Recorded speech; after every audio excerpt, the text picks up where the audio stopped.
Resident Evil for the... Holy shit, Steph! Please don't take my soul. I don't want to die young.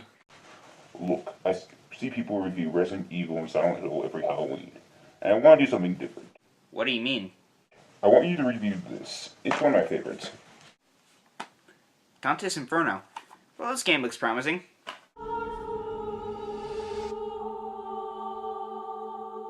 Wait a minute, was this a book? No, it's the first part of Dante Alighieri's poem, The Divine Comedy. It's a story of Dante going through the 9 circles of hell and confronting his sins. This game, though, is loosely based off of the Divine Comedy, which I think we should go over the game's plot right now. This game stars Dante. No, not that Dante.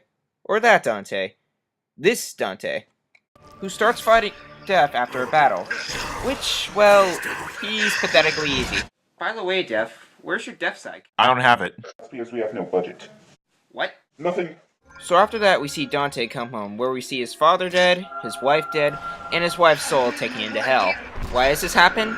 Dante sleeps with a slave, that's why. So he goes through the 9 circles of hell to simply try to absolve his wife's soul. Throughout his journey, we see Dante's mother, father, and brother-in-law in hell, and the brother is so happy to see him, he gives him a hug. Ouch. We do have a guide named Virgil.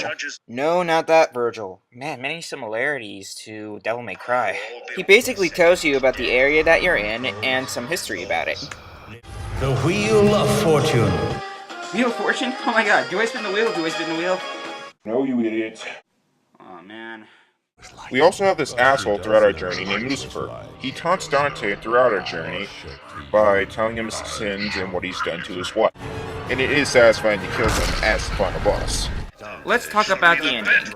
After going through treachery, wow, hell really can freeze over, we finally absolve his wife's soul. And now, boss time. We finally fight this asshole. His first form is kinda hard, but his second form is no problem. After that, we learned that Lucifer planned this thing the entire time, and freed him from his prison. His prison was Boss Form 1. Also, Dante's been dead the entire time, and now he's stuck in hell.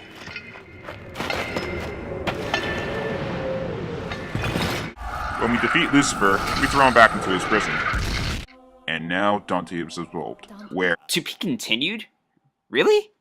Yeah. Whatever. Now let's talk about the gameplay, which, if you haven't noticed, is a God of War clone. To fighting enemies to the large areas, this game screams ripoff. Anthony, let me just stop you there for a second.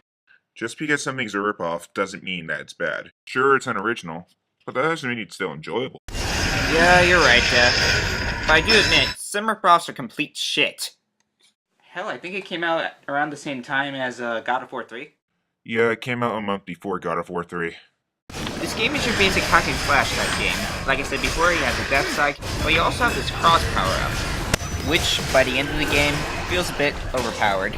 You can also level up both of these weapons to do other moves. Throughout the gameplay seems very repetitive. I mean, it's fun for about an hour, but then the game gets old.